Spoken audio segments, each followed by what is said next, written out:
ito ay rated SPG. Striktong patnubay at gabay ng magulang ang kailangan. Maaaring may masiselang tema, lengguwahe, karahasan, sexual, horror o droga na hindi angkop sa mga bata.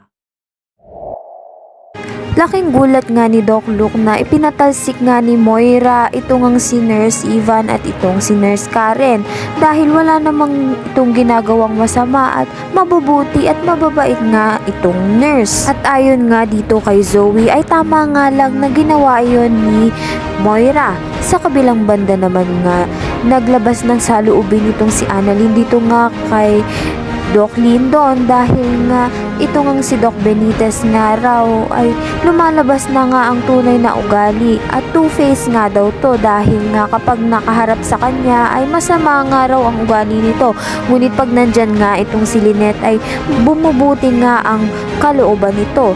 Ito ngang si Doc Tanyag ay hindi na nga mapigilan ang sarili niya na saktan nga itong si Michael dahil nga kinakampihan niya nga ang masasamang gawain nga nito ni Doc Benitez.